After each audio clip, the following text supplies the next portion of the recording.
లకు అలాగే పెద్దమ్మ గారికి కూడా నా వందనాలు తెలియజేస్తున్నాను. అలాగే కూడి వచ్చినటువంటి విశ్వాసులైనటువంటి మీ అందరికి వందనాలండి.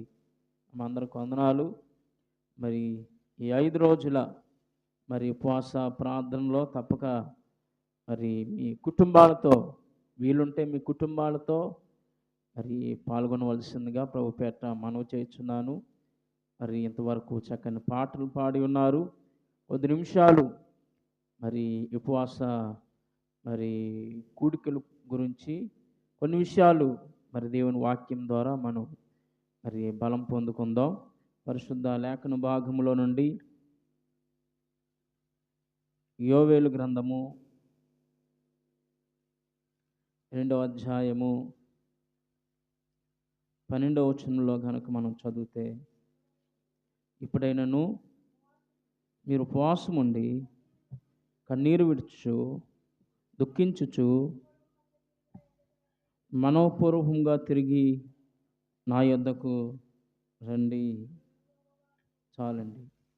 చిన్న ప్రార్థన చెప్పుకుందాం. ప్రేమ కలిగిన మా తండ్రి, నీ దాసులు నాయన ప్రభా వారి పరిచర్యలో ఈ ఆల్పాడు ఈ బీపీఎఫ్ సంఘంలో ఏర్పాటు చేసినటువంటి 5 రోజుల ఉపవాస ప్రార్థన కూడికలను జయకరంగా జరిగించండి.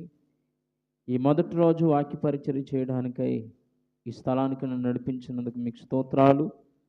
చదవబడిన లేఖన భాగంలో నుండి కొద్ది నిమిషాలు మీరే నాతో మాతో అందరితో మీరు మాట్లాడి బలపరచమని యేసునామమున అడిగి ప్రార్థించి వేడుకొంచున్నాం తండ్రి, ఆమేన్. ఈ రాత్రికాలం సమయంలో చదవబడినటువంటి లేఖన భాగంలో నుండి కొద్ది నిమిషాలు దేవుని వాక్యాన్ని మనం ధ్యానం చేద్దాం. మరి ఉపవాస ప్రార్థనల గురించి ఈ యొక్క వాక్య భాగాన్ని మరి చాలామంది దేవుని సేవకులు చెప్తూ ఉంటారు, మనం వింటూ ఉంటాం. అయినప్పటికీ ఏదేమైనా దేవుడు ఒక్కొక్క సేవకుల్ని ఒక్కొక్క రీతిలో వాడుకుంటూ ఉంటారు. అయితే ఎప్పుడైనాను మీరు ఉపవాసం ఉండి కన్నీరు విడుచుచు దుఃఖించుచు మనఃపూర్వకంగా తిరిగి నా యొద్దకు రండి.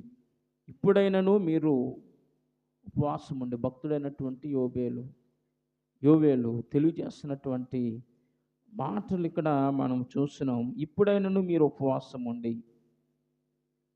అక్కడ కనబడుతున్న మాట ఏంటంటే ఉపవాసము. ఏంటండి?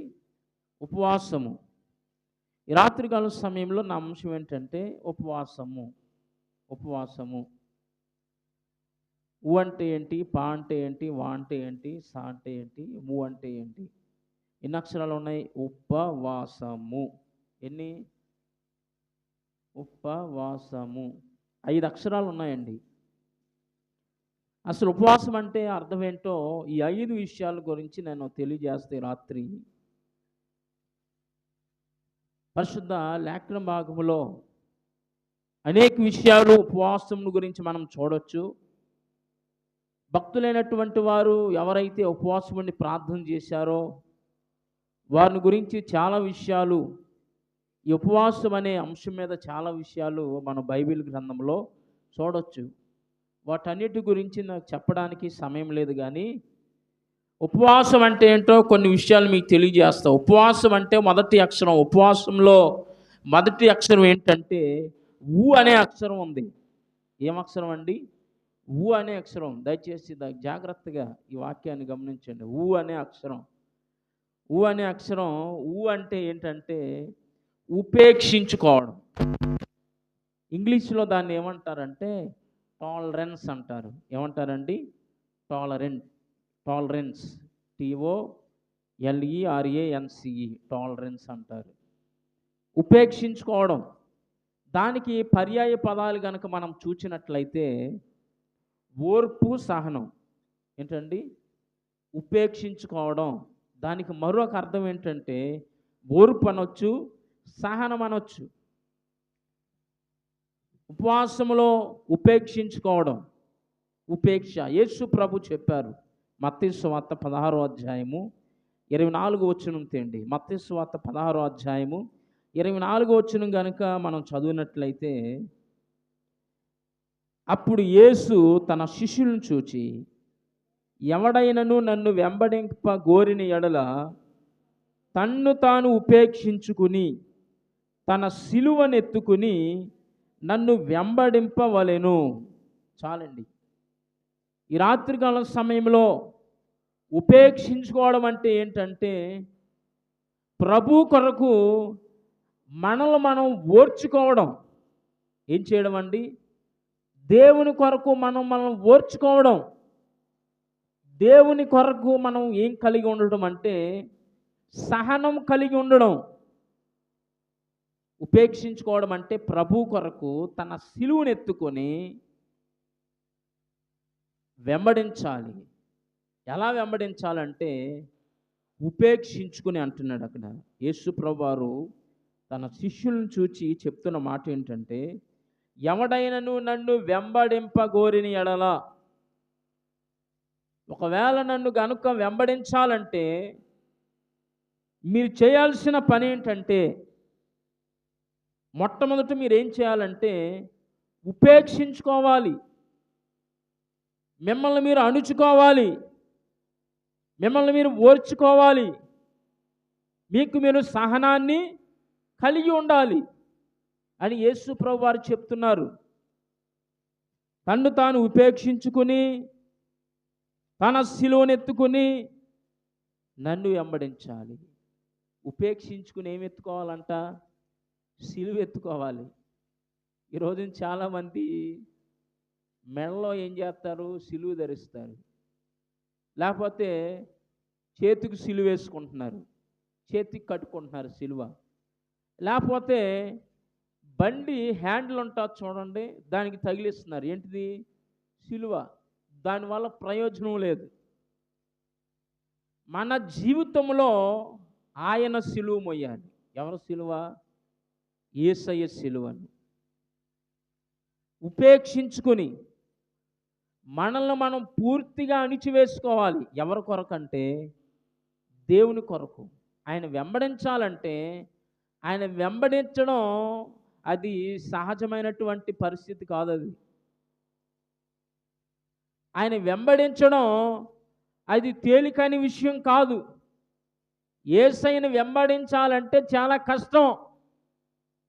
యేసయ్యను వెంబడించాలంటే మనల్ని మనం ఏం చేసుకోవాలంటే ఉపేక్షించుకోవాలి, ఓర్చుకోవాలి, సహనపరుచుకోవాలి. ఆలోచన చేయండి ఈ రాత్రికాల సమయంలో. అక్కడ ఇంకా మాటలు మనం చూస్తే లూకాసు వార్త 21వ అధ్యాయము 19వ వచనములో కనుక మనం చదివితే, లూకాసు వార్త 21వ అధ్యాయము 19వ వచనములో, మీరు మీ ఓర్పు చేత మీ ప్రాణములను దక్కించుకొందురు. దేని చేత అంట? ఎవరి కొరకు ఓర్చుకోవాలి? దేవుని కొరకు ఓర్చుకుని ఆయన వెంబడించాలి. ఆయన వెంబడించాలంటే చాలా కష్టం అండి. మనం ఏం చేసుకోవాలంటే ఉపేక్షించుకోవాలి, ఓర్చుకోవాలి, సహనాన్ని కలిగి ఉండాలి.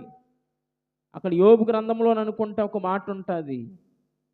ఓర్పు, ప్రసంగి గ్రంథము 10వ అధ్యాయం 4వ వచనం అనుకుంటా, తర్వాత చదువుకోండి. ప్రసంగి 10వ అధ్యాయం 4వ వచనంలో, ఓర్పు గొప్ప ద్రోహ కార్యములు జరగకుండా ఏం చేద్దంట? చేయును అంటుంది అని ఉంటుంది వాక్యంలో. గొప్ప ద్రోహ కార్యములు జరగకుండా ఉండాలంటే మనం ఏం చేసుకోవాలంట? ఓర్చుకోవాలి. ఎవరి కొరకు ఓర్చుకోవాలి? భక్తుడైనటువంటి యోబు గురించి చాలా మాటలు ఉంటాయి. యాకోబు తెలియజేస్తాడు. సహనం, ఓర్పు ఉంది ఎవరికి? యోబు గారిలో.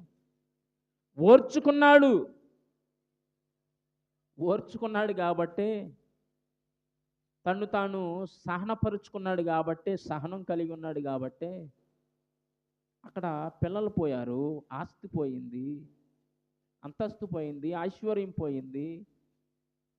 తన భార్య తనను ఏం చేస్తుంది? దూషిస్తుంది. తన స్నేహితులు హేళన చేస్తున్నారు. అన్ని జరిగినా తన జీవితంలో ఒకటి చేశాడు. యోబు గారు ఏం చేసుకున్నాడు? దేవుని కొరకు తన్ను తాను ఏం చేసుకున్నాడు? ఉపేక్షించుకున్నాడు, ఓర్చుకున్నాడు, సహనాన్ని కలిగి ఉన్నాడు, సహనాన్ని ప్రదర్శించాడు. ఈ రోజున ఎదుటివారు, లేకపోతే ఇంట్లో నీ భార్యే, లేకపోతే ఇంట్లో నీ భర్తే, ఇంట్లో నీ పిల్లలే ఏమైనా అంటే ఏం చేసుకోలేరంటే ఉపేక్షించుకోలేరు, అంటే ఓర్చుకోలేరు. ఏం చేయలేరండి? ఓర్చుకోలేరు. ఈ రోజున మనుషుల్లో ఏం లేదంటే ఓర్పు లేదు. ఏం లేదండి? ఈ రోజున మనుషుల్లో ఓర్పు లేదు. ఏమండి? ఈ రోజున మనుషుల్లో సహనం లేదు. ప్రభునందు నా ప్రియ సహోదరి సహోదరులారా, ప్రభువుని వెంబడించాలంటే మనల్ని మనం ఏం చేసుకోవాలంటే ఉపేక్షించుకోవాలి. ఏం చేయాలండి? ఉపేక్షించుకోవాలి. అందుకనే తెస్సలోనిక పత్రిక, 2వ తెస్సలోనిక పత్రికలో 3వ అధ్యాయము, 2వ తెస్సలోనికలకు రాసిన పత్రిక 3వ అధ్యాయము 5వ వచనం గనక మనం చదువునట్లయితే, దేవుని యందలి ప్రేమయు క్రీస్తు చూపిన ఓర్పును మీకు కలుగునట్లు ప్రభు మీ హృదయములను ప్రేరేపించునుగాక. అక్కడ భక్తుడైనటువంటి అపోస్తుడైన పౌలు తెస్సలోనికులకు రాస్తే ఏమంటున్నాడంటే, దేవుని యందలి ప్రేమ క్రీస్తు చూపినటువంటి ఓర్పు, ఉపేక్ష. యేసు ప్రభువారు సిలువకు అప్పగింపబడుతున్నప్పుడు తన్ను తాను ఉపేక్షించుకున్నాడు.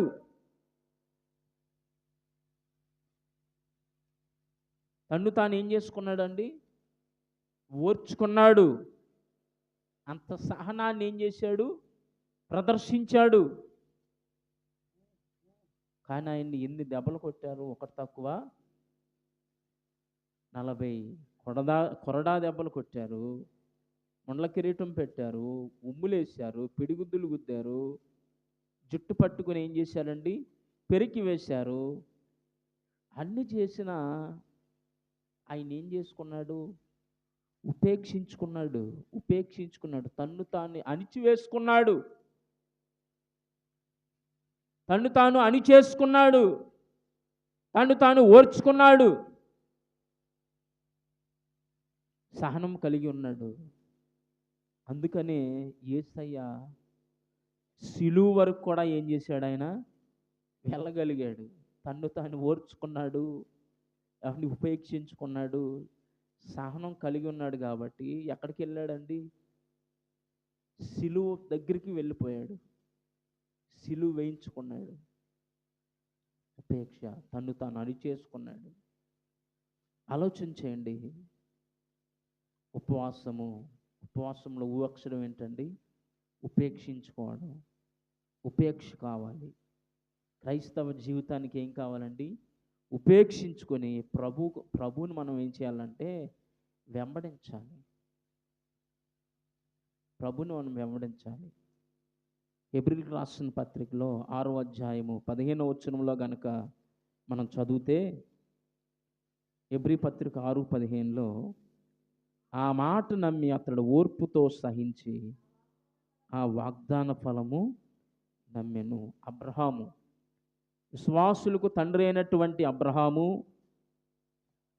నిరీక్షణకు ఆధారం లేనప్పుడు దేవుడిని ఏం చేశాడు? ఆయన నమ్మాడు. దేవుడు తనతో చేసిన వాగ్దానాలను ఏం చేశాడు? ఆయన ఓర్పుతో సహించి ఆ వాగ్దాన ఫలం ఏం చేశాడండి? పొందుకున్నాడు. ఈ రోజున క్రైస్తవ జీవితానికి, ఒక క్రైస్తవ విశ్వాసికి, ఒక క్రైస్తవ కుటుంబాలకు ఏముండాలంటే ఉపేక్ష, ఓర్చుకోవడం కావాలి. ఓర్చుకోవాలి.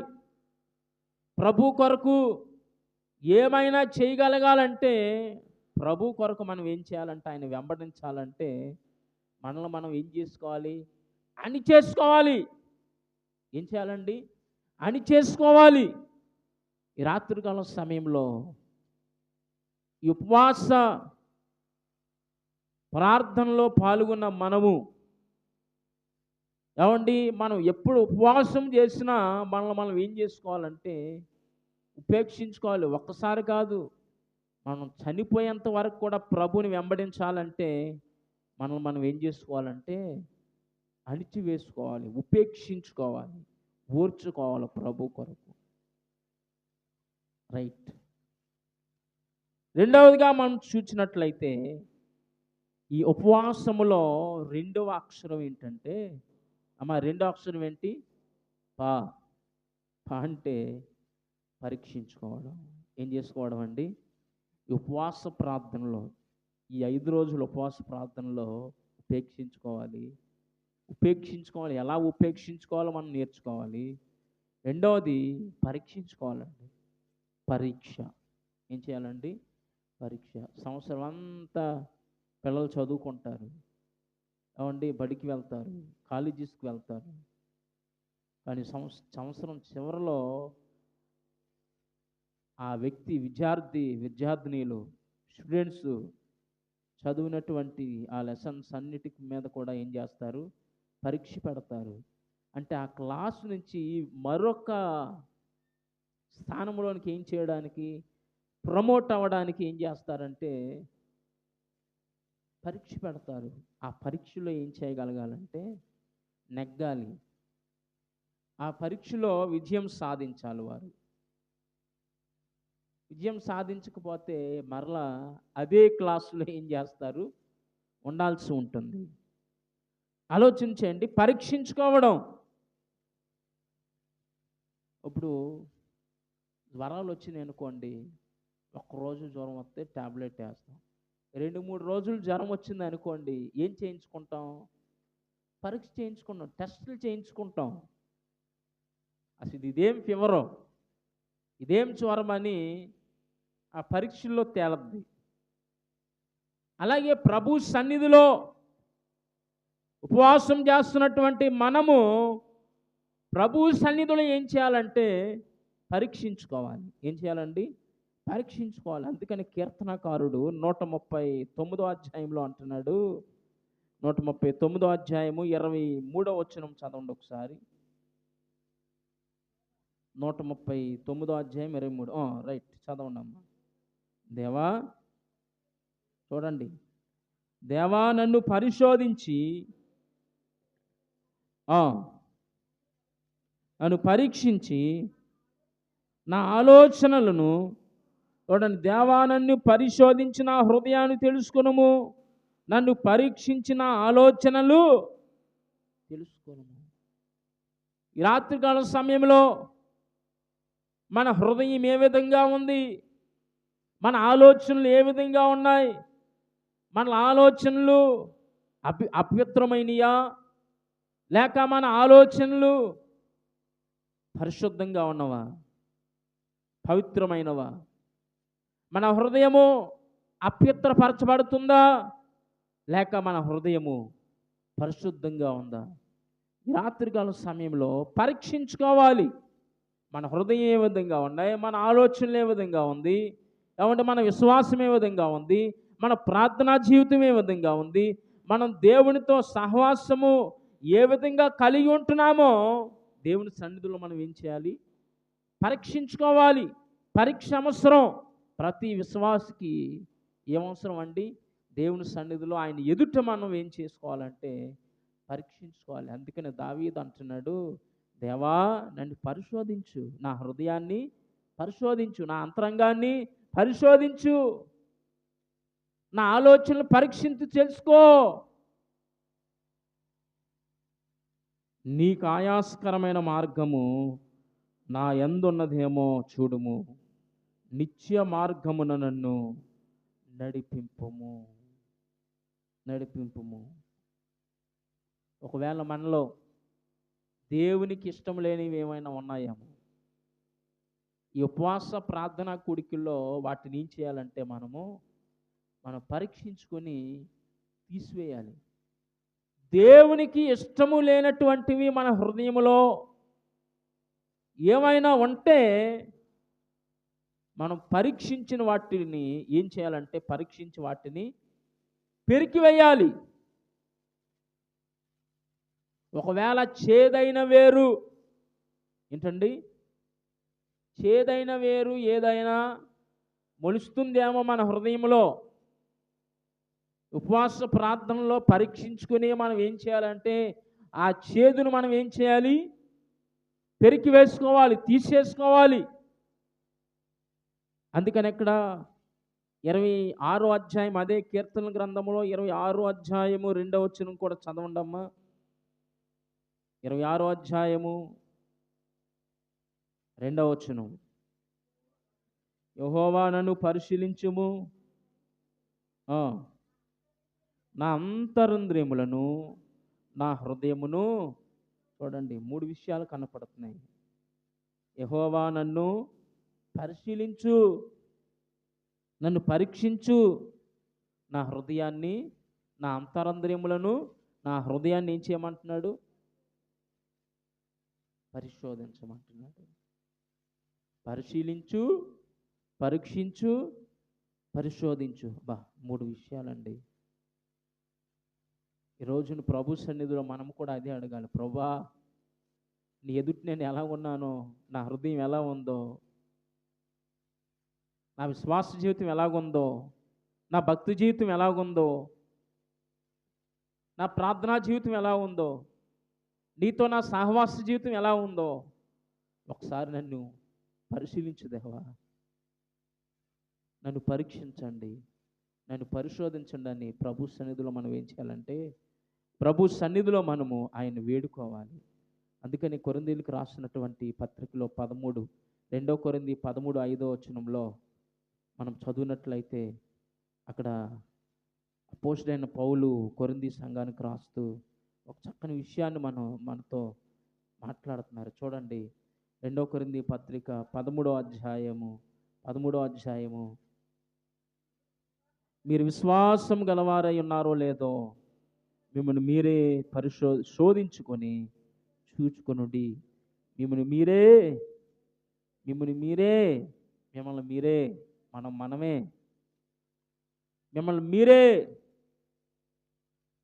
మనమే ఏం చేయాలంటే పరీక్షించుకోవాలి. మీరు విశ్వాసం గలవారై ఉన్నారో లేదో.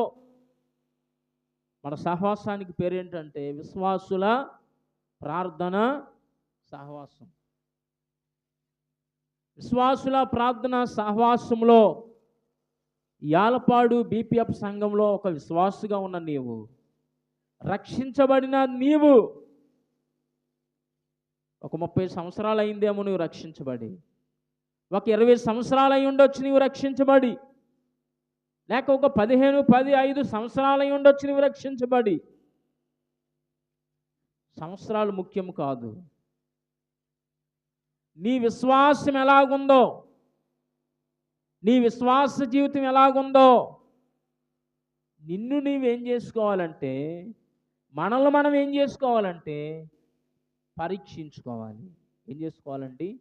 పరీక్షించుకోవాలి. అక్కడే కొరింథీయులకు రాసిన పత్రిక 1 కొరింథీ పత్రికలో 11వ అధ్యాయము 28వ వచనం కనుక మనం చదివితే చూడండి, 1 కొరింథీ పత్రిక 11వ అధ్యాయం 28వ వచనం.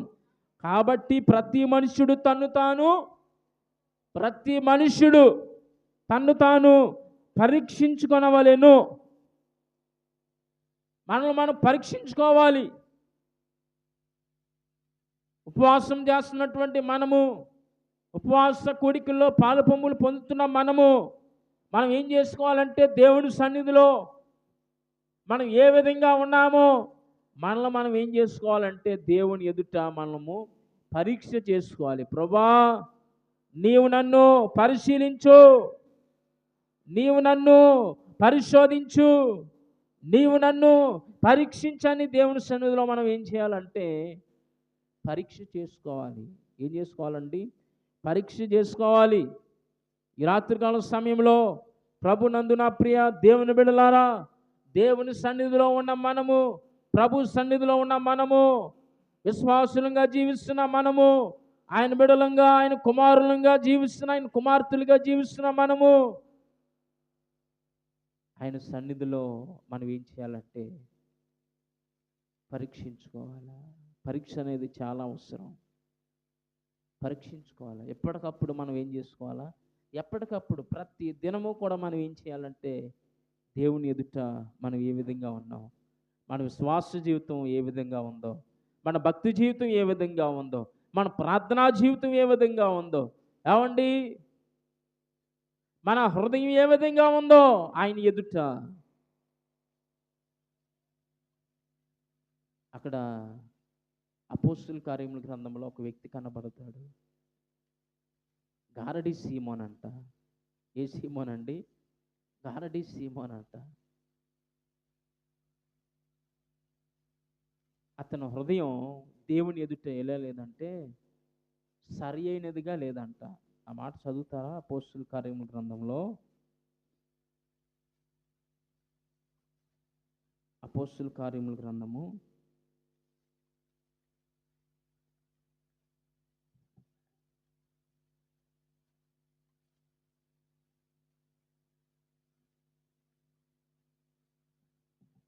8వ అధ్యాయం 21వ వచనంలో, నీ హృదయము దేవుని ఎదుట సరి అయినది కాదు.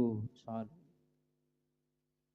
గారడీలు చేసే ఈ సీమోను పేతురు, యోహానులు అవండి ఆ పట్టణానికి వచ్చినప్పుడు అనేక మందికి ప్రార్థన చేస్తున్నప్పుడు వారు దేవుని పరిశుద్ధాత్మని ఏం చేస్తున్నారంటే పొందుతున్నారు. ఈయన కూడా పరిశుద్ధాత్మను పొందుకోవాలని ఏం చేస్తున్నాడంటే డబ్బులు ఇచ్చంట. ఏమిచ్చండి? డబ్బులిచ్చి కొంటే వచ్చేది కాదు దేవుని పరిశుద్ధాత్మ. ఆయన సన్నిధిలో మనము మన హృదయాన్ని దేవుని సన్నిధిలో కుమ్మరించి ప్రార్థన చేస్తే ఆయన పరిశుద్ధాత్మను మనం ఏం చేయగలమంటే పొందుకోగలం. అటువంటిది పేతురు, యోహానుల దగ్గరికి వచ్చి అంటున్నాడు, నేను డబ్బులు ఇస్తా, నాకు పరిశుద్ధాత్మను వచ్చేటట్లు చేయండి అంటున్నాడు. అక్కడ పేతురు గారు అంటున్నాడు, నీ హృదయము దేవుని ఎదుట సరి అయింది కాదు. అందుకే మనం పరీక్షించుకోవాలి. మన హృదయం దేవుని ఎదుట సరి అయిందిగా ఉందా? మన విశ్వాసము దేవుని ఎదుట ఎలాగుందో, మన ప్రార్థనా జీవితము దేవుని ఎదుట ఎలా ఉందో మనం దేవుని సన్నిధిలో ఏం చేసుకోవాలంటే పరీక్షించుకోవాలా. ఏం చేసుకోవాలండి? పరీక్షించుకోవాలా. ఈ ఉపవాసంలో 2 విషయాలు, ఒకటి ఉపేక్షించుకోవడం, రెండవది పరీక్షించుకోవడం. మూడవది మనం చూసినట్లయితే వా అనే అక్షరం. ఏ అనే అక్షరం అండి? మూడవది వా అనే అక్షరం. వా అనే అక్షరం దేనికి సూచనగా ఉందంటే వాక్యాన్ని హృదయములో ఉంచుకోవడం, ఉపేక్షించుకోవడం, పరీక్షించుకోవడం. మూడవది వాక్యాన్ని ఎక్కడ ఉంచుకోవాలి? Cell phone స్టేటస్లోనా?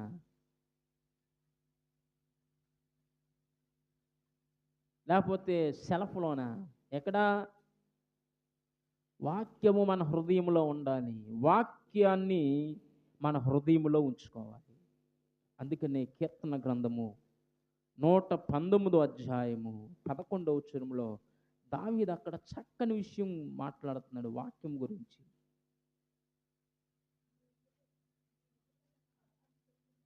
కీర్తన గ్రంథం 119వ అధ్యాయం 11. చదవండి అమ్మా. నీ ఎదుట నేను పాపము చేయకుండానట్లు నా హృదయములో నీ వాక్యము ఉంచుకొని ఉన్నాను. చాలండి. దేవుని ఎదుట నేను పాపం చేయకుండా ఉండాలంటే నా హృదయంలో ఏముండాలంటే వాక్యం ఉందని చెప్తున్నాడు ధైర్యంగా. ఎవరో భక్తుడైనటువంటి దావీదు తెలియజేస్తున్నటువంటి మాట ఏంటంటే దేవుని ఎదుట నేను పాపం చేయకుండానట్లు. ఎవరి ఎదుట? దేవుని ఎదుట నేను పాపం చేయకుండానట్లు నా హృదయంలో ఏముంచుకున్నానంటే వాక్యాన్ని ఉంచుకున్నాను. ఏముంచుకున్నానండి? కారణం ఏంటంటే మన దేవుడు వాక్యమై ఉన్న దేవుడు. యోహాను సువార్త 1 అధ్యాయం 1 వచనంలో అక్కడ ఉంటుంది. ఆది యందు వాక్యం ఉండెను, వాక్యము దేవుని యొద్ద ఉండెను, వాక్యము దేవుడై ఉండెను. ఆ వాక్యమే శరీరధారిగా ఈ లోకానికి వచ్చెను అని ఉంటుంది. చూడండి, ఆ వాక్యాన్ని దావీదు ఏం చేస్తున్నాడంటే తన హృదయంలో ఉంచుకున్నాడు. కారణం ఏంటంటే వాక్యం హృదయంలో ఉన్నవాడు ఏం చేయలేడంటే పాపం చేయలేడు. ఒకవేళ పాపం చేయాలన్నా దేవుని వాక్యం అతన్ని ఏం చేద్దంటే గద్దిస్తూ ఉంటుంది. అందుకని వాక్యం మన హృదయంలో ఉండాలి. ఎక్కడ ఉండాలండి? వాక్యం మన హృదయంలో ఉండాలి. అందుకని దావీదు అంటున్నాడు, నీ ఎదుట నేను పాపం చేయకుండానట్లు నా హృదయములో నా హృదయములో నా హృదయములో ఈరోజు నా హృదయంలో ఉండకూడనివన్నీ ఉంటున్నాయి. ఏమండి? హృదయంలో ఉండకూడనివన్నీ ఉంటున్నాయి మానవుని హృదయంలో. అందుకని మార్కు సువార్త 7 అధ్యాయము 21 కనుక మనం చదివినట్లయితే, మార్కు సువార్త 7 అధ్యాయము 21. మార్కు సువార్త 7 అధ్యాయము 21 కనుక మనం చదివితే, లోపల నుండి అనగా మనుషుల హృదయంలో నుండి దురాలోచనలను, జారత్వములను, దొంగతనములను, నరహత్యలను, వ్యభిచారములను, లోభములను, చెడుతనములను, కృత్రిమమును, కామ వికారమును, మత్సరమును, దేవదోషమును, అహంభావమును, అవివేకమును వచ్చును. ఈ చెడ్డవన్నీ కూడా లోపల నుండి బయలు వెళ్ళి మనుష్యుని అపవిత్రపరచునని యేసు ప్రభు చెప్పాడండి. ఎవరు చెప్పారు? యేసు ప్రభు చెప్తున్నారు. ఇవన్నీ మనిషిని, పరిశుద్ధంగా ఉన్న మనిషిని, పవిత్రతతో ఉన్న మనిషిని అపవిత్రపరిచేవి అన్నీ చదివేం కదా. లోపల నుండి అనగా మనుషుల హృదయంలో నుండి దురాలోచనలు, జారత్వములు, దొంగతనములు, నరహత్యలు, వ్యభిచారములు, లోభములను, చెడుతనములను, కృత్రిమమును, కామవికారము, మత్సరము, దేవదోషణ్యు, అహంభావము, అవివేకము, ఇవన్నీ కూడా, ఈ చెడ్డవన్నీ కూడా ఎక్కడి నుంచి వస్తాయంట? లోపల హృదయములో నుండే బయలు వెళ్ళి మనుషుల్ని ఏం చేస్తున్నాయి? అపవిత్రం చేస్తున్నాయి. ఒకవేళ ఈరోజు నువ్వు అపవిత్రం అయిపోతున్నావంటే ఆ లోపల ఉన్నవన్నీ కూడా నిన్ను ఏం చేస్తున్నాయి అంటే పాడు చేసేస్తున్నాయి. ఈ రోజున మనిషి హృదయంలో ఉండాల్సింది ఉండలేదు, ఉండకూడని ఉంటున్నాయి. ఆలోచన చేయండి. అందుకని మన హృదయంలో ఉండాల్సినవి ఏంటంటే దేవుని యొక్క వాక్యం మన హృదయంలో ఉంచుకోవాలి. అది ఉండలేదు. పగ, ప్రతీకారాలు, ద్వేషము, అసూయ, ఇవన్నీ కూడా మానవ హృదయంలో ఏం చేయబడుతున్నాయి అంటే నింపబడుతున్నాయి. అందుకనే ఇర్మియా భక్తుడు 17 అధ్యాయం 9 హృదయం అన్నిటికంటే హృదయం అన్నిటికంటే మోసకరమైంది. ఆలోచన చేయండి. ఈ రాత్రికాల సమయంలో మన హృదయంలో ఏముండాలంటే వాక్యం ఉండాలండి. ఏముండాలండి? వాక్యం ఉండాలి. యోబు గ్రంథం 22 చదవండి ఒకసారి. యోబు గ్రంథము 22 అధ్యాయము 22 మనం చదివితే, యోబు గ్రంథం 22 అధ్యాయం 22, ఆయన నోటి ఉపదేశమును అవలంబించుము, ఆయన మాటలను నీ హృదయములో ఉంచుకొనుము. దేవుని యొక్క నోటి ఉపదేశమును ఏం చేయాలంట? అవలంబించాలి.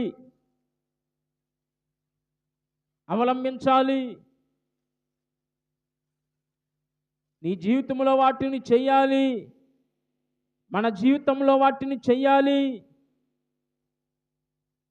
ఆయన నోటి ఉపదేశమును అవలంబించుము, ఆయన మాటలను, ఎవరి మాటలు? దేవుని మాటలు. దేవుని మాటలను మన హృదయంలో ఏం చేయాలంట? ఉంచుకోవాలి. ఇవి ఉంచుకోము మనం. ఏమండి, ఉంచుకోము. ఎవరైనా ఏదైనా మనల్ని అన్నారనుకోండి, ఆ మాటలు ఉంచుకుంటాం. పలానా సంవత్సరంలో లేకపోతే పలానా టైంలో ఈ మనిషి నన్ను ఈ విధంగా తిట్టాడు, ఈ విధంగా తిట్టింది అని ఆ మాటలు ఉంచుకుంటాం. కానీ దేవుని వాక్యం మన హృదయంలో ఉండదు. ఆ మాటలు ఉంచుకోలేం. ఆలోచన చేయండి. ఆయన మాటలను నీ హృదయంలో ఉంచుకొనుము. అందుకని ఉపవాసంలో 3 అక్షరం ఏంటంటే అంటే వాక్యాన్ని మన హృదయంలో ఏం చేయాలంటే ఉంచుకోవాలంట. వాక్యాన్ని హృదయంలో ఏం చేయాలండి? ఉంచుకోవాలి. అందుకనే కొలసీ పత్రిక 3:16 చదవండి ఒకసారి.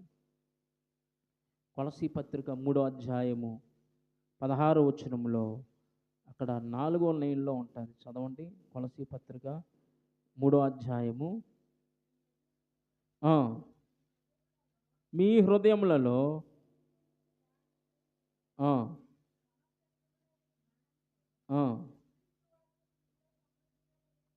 క్రీస్తు వాక్యమును మీలో సమృద్ధిగా దేన్నంట? క్రీస్తు వాక్యమును మీలో సమృద్ధిగా నివసింపనీయుడి. మన హృదయములో దేవుని వాక్యానికి చోటు ఇవ్వాలి. దేవుని వాక్యము నివసించాలి. ఇంకా ఈ లోకంలో ఉన్నది ఏది కూడా ఏం చేయకూడదు. దేనికి కూడా మన హృదయంలో స్థానం ఉండకూడదు, వాక్యానికి తప్ప.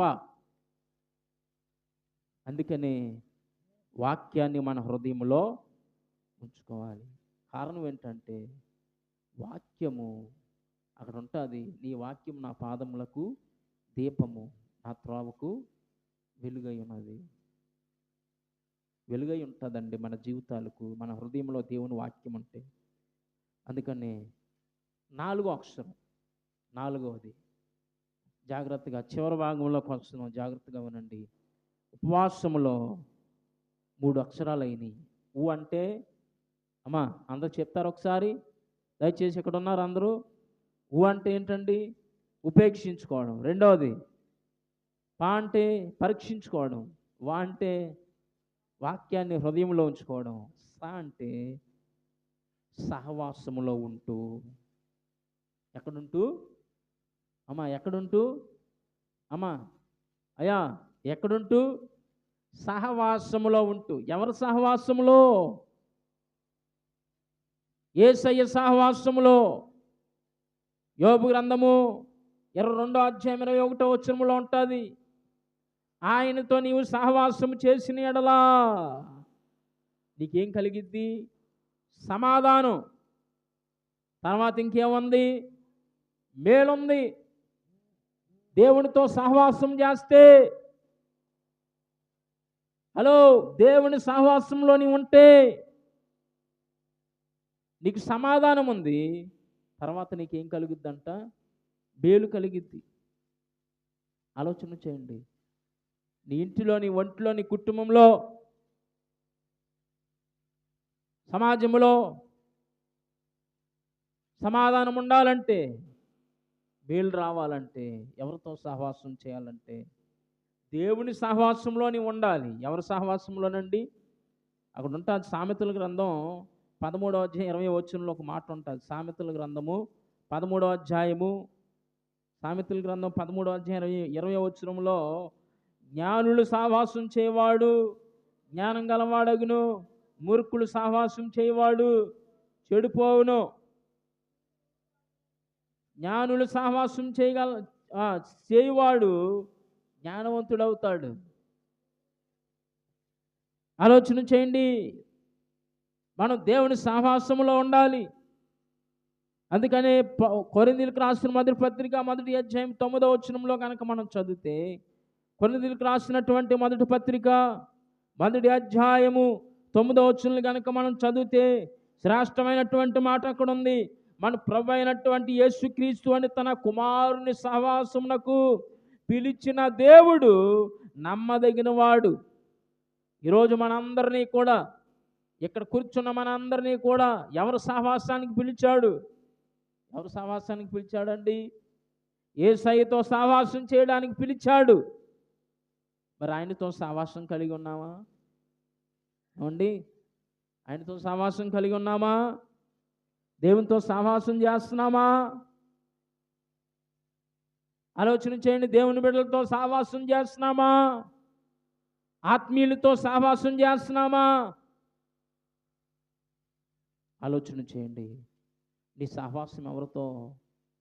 అక్కడే ఉంటుంది. కొరింథీయులకు రాసిన పత్రికలో 2 కొరింథీ పత్రిక 6వ అధ్యాయము 14వ వచనంలో, మీరు అవిశ్వాసులతో జోడుగా ఉండకుడి, నీతికి దుర్నీతితో ఏం సాంగత్యం, వెలుగునకు చీకటితో ఏమి పొత్తు, క్రీస్తునకు బెలియాలుతో ఏమి సంబంధం, అవిశ్వాసితో విశ్వాసికి పాలెక్కడా,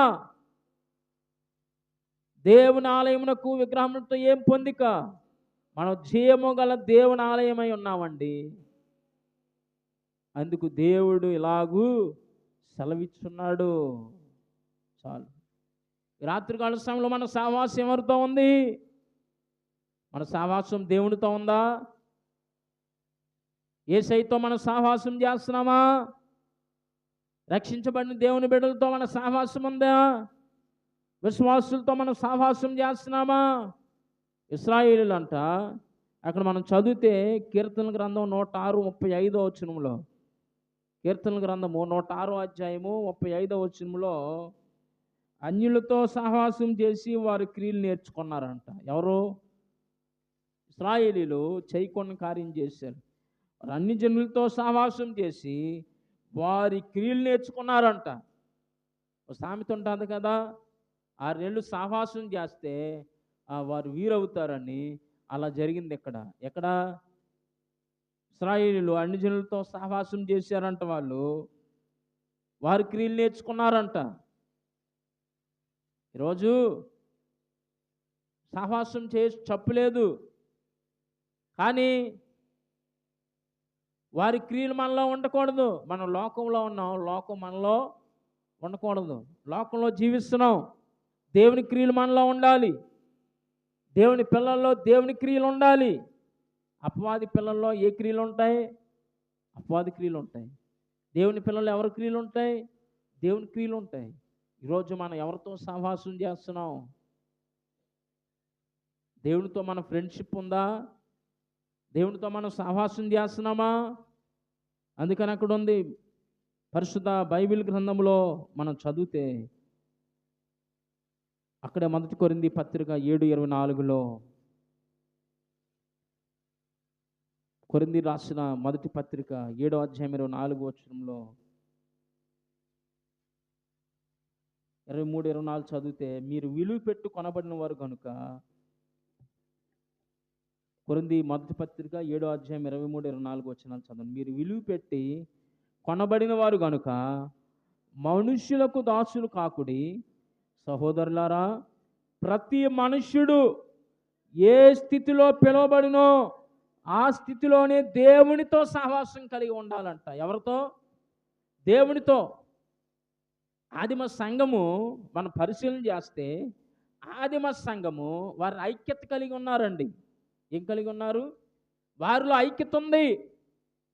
అపోస్తుల కార్యాలు 2వ అధ్యాయం 42వ వచనంలో అక్కడ మనం చూస్తే కనపడుద్ది. అపోస్తుల కార్యముల గ్రంథము 2వ అధ్యాయం 42వ వచనంలో, వీరు అపోస్తుల బోధ యందును సహవాసమందును రొట్టె విరుచుట యందును ప్రార్థన చేయుట యందును ఎడతెగకున్నారంట. ఎలా ఉన్నారండి? తెగిపోలేదు. ఏం చేయలేదు వాళ్ళు? దేవుని సహవాసం నుండి తెగిపోలా. ఎలా ఉన్నారంటే ఎడతెగక ఉన్నారు. వారిలో ఏముందంటే ఐక్యత ఉంది. వారు కూడుకున్న చోటంట ఏమైందంటే, చూడండి, ప్రతివానికి భయం కలిగెను. ఇక్కడ మనం చదివితే అపోస్తుల కార్యాలు 2వ అధ్యాయము 2వ వచనంలో, అప్పుడు వేగముగా మొదటి 2 వచనాలు చదవండి అమ్మా. అపోస్తుల కార్యములు 2వ అధ్యాయం మొదటి 2 వచనాలు. పెంతెకొస్తు దినము పండుగ దినం వచ్చినప్పుడు అందరూ ఒక చోట కూడి ఉండేది. అప్పుడు వేగంగా వీచు బలమైన గాలి వంటి ధ్వని ఆకాశం నుండి అకస్మాత్తుగా వారు కూర్చుండి ఉన్న ఇల్లంతా నిండెను. మరియు అగ్ని జ్వాలల వంటి నాలుకలుగా విభాగింపబడి నట్టుగా వారు కనబడి వారిలో ఒక్కొక్కని మీద రాలగా అందరూ పరిశుద్ధాత్మతో నింపబడిన వారై ఆ ఆత్మ బా అందరూ ఒక చోట కూడుకున్నారంట. వాళ్ళు ఎక్కడ కూడుకున్నారండి? అందరూ ఒక చోట కూడుకున్నారు. దాన్ని ఏమంటారంటే ఐక్యత. ఐక్యత ఉన్న చోట ఏముంటుందంటే ఏముంటుందండి? సమాధానం ఉంటుంది, మేలు ఉంటుంది. అక్కడ 133 కీర్తన 1వ వచనంలో ఉంటుంది, ఐక్యత కలిగి ఉంటే ఎంత మేలు, ఎంత మనోహరం. దేవుని బిడ్డలందరూ కూడా ఐక్యత కలిగి దేవుడి మందిరంలో కూడుకోవాలి, సమాజముగా కూడుకోవాలంట. హెబ్రీయులకు రాసిన పత్రికలో ఉంటుంది. వీరు అపోస్తలుల బోధ యందు ఎలా ఉన్నారంటే బోధ యందు, సహవాసమందు, రొట్టె విరుచోటి యందు, ప్రార్థన చేయుట యందు ఎడతెగకున్నారంట. 45వ వచనం చదవండి. అపోస్తలుల కార్యాలు 2వ అధ్యాయం 45వ వచనంలో, ఇదియుగాక వారు తమ చరాస్తి స్థిరాస్తులు నమ్మి అందరికీ వారు వారి అక్కర కొలది పంచిపెట్టి. 46వ వచనం, మరియు వారు ఏక మనస్కులై, అది అండర్లైన్ చేసుకోండి. ఏ మనస్కులై ఉన్నారంట? ఏక మనస్కులై. ఏక మనస్కులై ప్రతిదినము దేవాలయంలో తప్పక ఏక మనసు కలిగిన వారుగా ఉన్నారంటండి. ఈరోజు ఉందా ఏక మనసు? కుటుంబాలు ఏక మనసు ఉందా? సంఘంలో ఏక మనసు ఉందా? అవండి, ఆలోచన చేయండి. అక్కడ వారు ఏం చేస్తున్నారంటే సహవాసములో ఉన్నారంట. ఎవరితో సహవాసం? దేవుని సహవాసంలో ఉన్నారు. వారందరూ ఐక్యత కలిగి ఏం చేస్తున్నారు? ఒక సహవాసం కలిగి ఉన్నారు దేవునితో, దేవుని బిడ్డలతో. ఆలోచన చేయండి. సహవాసంలో ఉంటున్నాం. మనందరం కూడా ఏం కలిగి ఉండాలంటే క్రీస్తుతో, అలాగే దేవుని బిడ్డలంగా సహవాసం కలిగి ముందుకి సాగాలి. చివరిగా మనం చూసినట్లయితే ఉపవాసములో 5వ అక్షరం ఏంటంటే ము. ఏంటండి? ము అంటే క్రీస్తులో ముందుకు సాగడం. ముందుకు సాగడం. ఎవరిలో? క్రీస్తులో ముందుకు సాగడం. అంటే ముందుకు సాగడం అంటే నడవడం, వెంబడించడం, ఇవన్నీ కూడా ఒకే కోవలోకి వస్తాయి. మత్తయి సువార్త 4వ అధ్యాయము 20వ వచనం గనుక మనం చదివితే, మత్తయి సువార్త 4వ అధ్యాయము 20వ వచనం చదివితే, అక్కడ మత్తయి సువార్త 4వ అధ్యాయము 20వ వచనం, నేను మిమ్మల్ని మనుషులు 19వ వచనం 20వ వచనం, ఆయన నా వెంబడి రండి, నేను మిమ్మల్ని మనుషులు పట్టు జాలరుగా చేతునని వారితో చెప్పాను. వెంటనే వారు తమ వలలు విడిచి ఆయన వెంబడించిరి. ఎవరిని వెంబడించారు? శిష్యులు చేపలు పట్టుకునేవారు గలై సముద్రంలో. కానీ యేసయ్య వచ్చి వారిని పిలిచినప్పుడు, నన్ను వెంబడించండి అన్నప్పుడు, వారు తమ వలను విడిచిపెట్టి వెంబడించేశారండి. ఎవరిని వెంబడించారు? యేసయ్యని వెంబడించారు. యేసయ్యని వెంబడించారు. అక్కడే అదే మత్తయి సువార్త 19:27లో మనం చదివితే, పేతురు ఒక మాట ప్రశ్నిస్తున్నాడు యేసు ప్రభుని. ఒక మాట అడుగుతున్నాడు. 19వ అధ్యాయం 27వ వచనం మత్తయి సువార్త. పేతురు అంటున్నాడు, పేతురు, ఇదిగో మేము సమస్తం విడిచిపెట్టి అది ఆ గలిలీ సముద్రంలో మేము చేపలు పట్టుకుంటున్నాం కదా యేసయ్య, అది నువ్వు మమ్మల్ని పిలిచావు, మేము మిమ్మల్ని ఏం చేస్తున్నాం? వెంబడిస్తున్నాం. అయితే మాకు ఏంటి లాభం అంటున్నాడు యేసు ప్రభు. చేపలు వేసుకుంటున్నా, ఏమండి, వలలు వేసుకుని చేపలు పట్టుకుంటున్నా విద్యలేని పామరులైనటువంటి ఆ శిష్యుల్ని పిలిచాడు కదా. ఆ వలలు విడిచిపెట్టేసి ఆయన ఏం చేశారు? వెంబడించారు. వెంబడించి ఆయనతో నడుస్తున్నప్పుడు ఆయనతో ముందుకు సాగుతున్నప్పుడు పేతురు అడుగుతున్నాడు, ప్రభా నువ్వు మమ్మల్ని పిలిచినప్పుడు మేము మా పనులన్నీ కూడా విడిచిపెట్టేసి నీ వెనకాల తిరుగుతున్నాం, నిన్ను వెంబడిస్తున్నాం, నిన్ను సాగిపోయి నీ వెంట మేము సాగిపోతున్నాం, నీ వెనకాల నడుస్తున్నాం, మాకేంటి లాభం అంటున్నాడు. అప్పుడు యేసు ప్రభు చెప్పాడండి, యేసు వారితో ఇట్లా, నేను ప్రపంచ పునర్జన్మందు అంటే పునఃస్థితి స్థాపన యందు మనుష్య కుమారుడు, చూడండి యేసు ప్రభు అంట తన మహిమ గల సింహాసనం మీద ఆసీనుడై ఉండినప్పుడు నన్ను వెంబడించినటువంటి మీరును, చూడండి 12 సింహాసనాల మీద ఆసీనులై ఇశ్రాయేలు 12 గోత్రముల వారికి మీరు ఏం చేస్తారంటే తీర్పు తీరుస్తారు. నా నామం నిమిత్తము అన్నదమ్ములనైనను అక్క చెల్లెండ్రైనను తండ్రినైనను తల్లినైనను పిల్లలైన భూములనైనా ఇండ్లైన విడిచి పెట్టిన ప్రతి వాడును ఎన్ని రెట్లంట, ఇదియు గాక నిత్య జీవముని ఏం చేస్తారంటే, అది అండర్లైన్ చేసుకోండి. ముందుకు సాగడం కాదా, వెంబడించడం కాదా? నిజంగా యేసు ప్రభుని కనుక మనం వెంబడిస్తే మనం ఏం సంపాదించుకుంటామంటే నిత్య జీవాన్ని సంపాదించుకుంటాం. ఒక యవనస్తుడు అడుగుతున్నాడు, నిత్య జీవాన్ని స్వతంత్రించుకోవాలంటే నేను ఏం చేయాలని అడుగుతున్నాడు. ఎవరిని? యేసు ప్రభు వారిని. ఆయన చెప్పాడు, ఈ ఆజ్ఞలు పాటించాలి రబ్బాయి అన్నాడు. అవన్నీ కూడా చిన్నప్పటి నుంచే, సండే స్కూల్ నుంచే నేను పాటిస్తున్నాను అంటున్నాడు. కానీ యేసు ప్రభు ఏమన్నాడు తెలుసా? నీవు పోయి నీ దగ్గరున్న ఆస్తిని అమ్మి పేదలకు ఇచ్చేయి, పరలోకమందు నీకేం కలిగిద్ది? ధనం కలిగిద్ది. అప్పుడు వచ్చి నన్ను వెంబడించమన్నాడు యేసయ్య. ఈ రాత్రికాల సమయంలో ప్రభునందు నా ప్రియ దేవుని బిడ్డలారా, ముందుకు సాగిపోవాలి. చివరిగా ఒక మాట నేను చెప్తున్నాను. నిర్గమకాండంలో 14వ అధ్యాయంలో,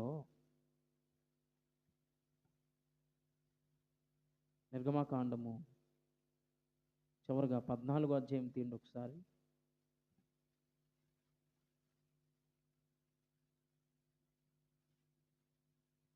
అధ్యాయము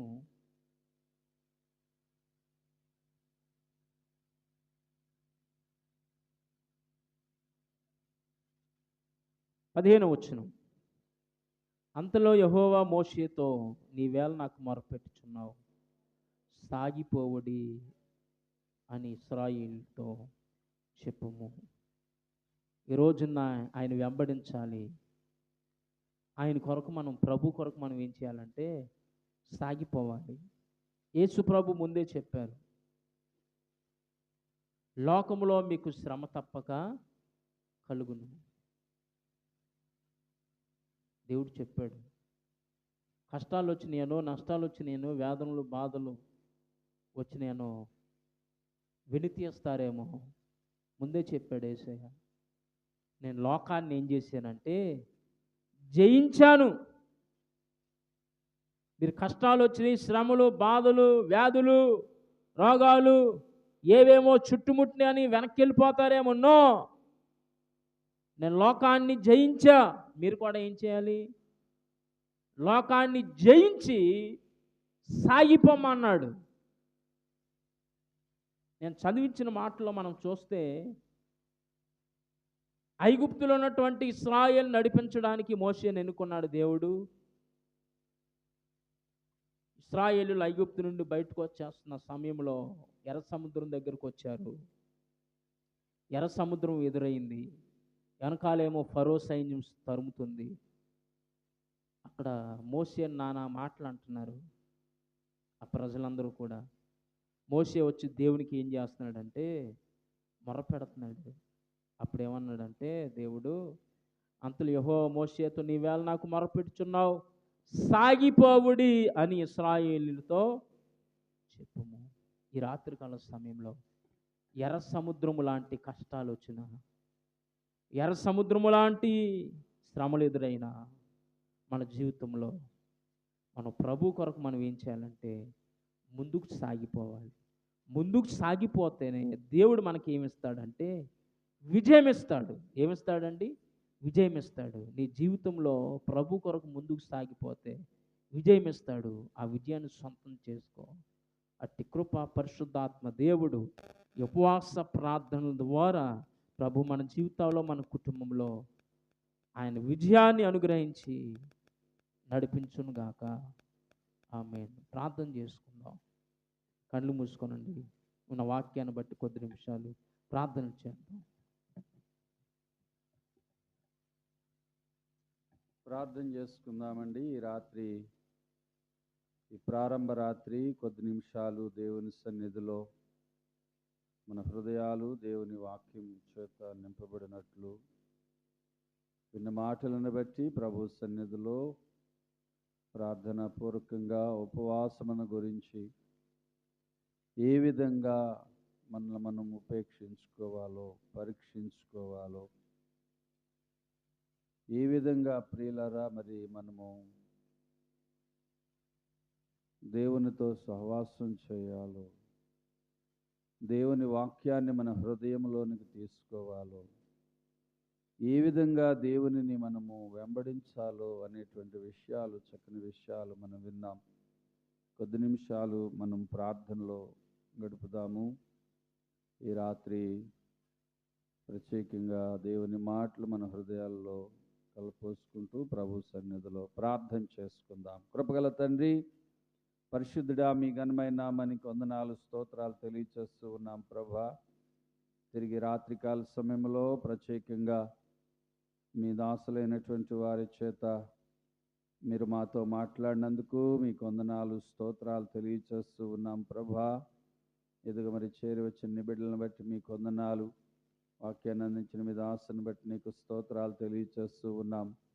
కొద్ది నిమిషాలు ప్రభా మరి నాయన మా అవసరాల కొరకు మా ప్రభా మేము ప్రార్థన చేయగలిగినట్లు సహాయమును దయచేయండి. ఎవరి అవసరాలతో నాయన మరి కలిగి ఉన్నారో వారి అవసరతలు తీర్చండి.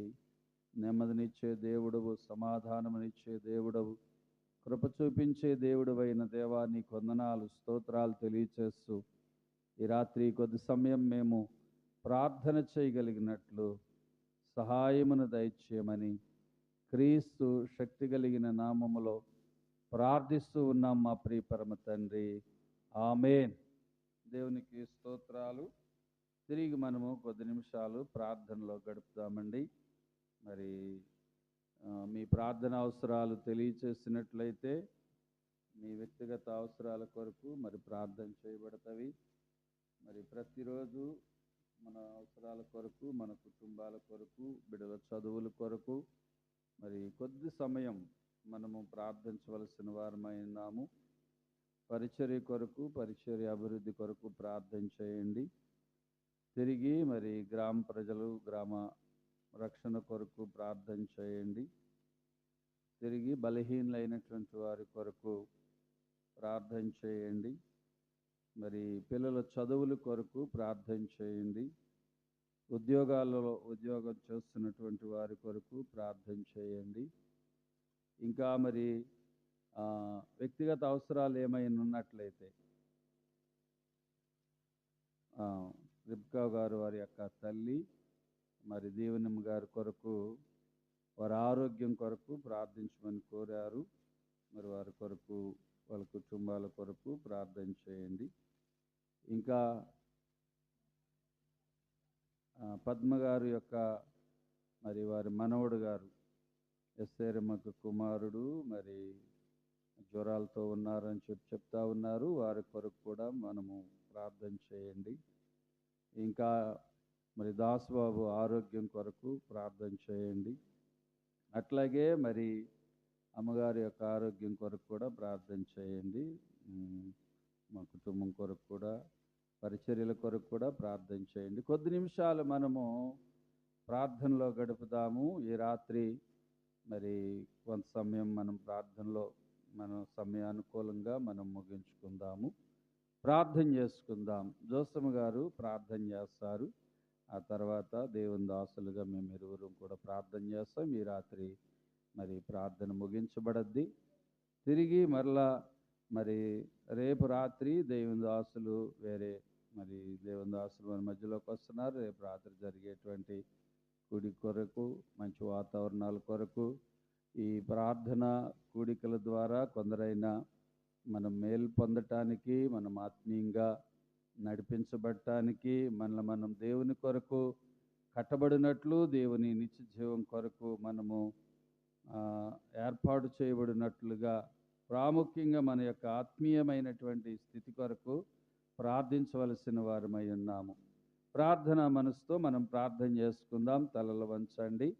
ఈ సమయంలో జోసమ్మ గారు మనల్ని కొద్ది నిమిషాలు ప్రార్థనలో నడిపిస్తారు. ప్రార్థన చేసుకుందాం.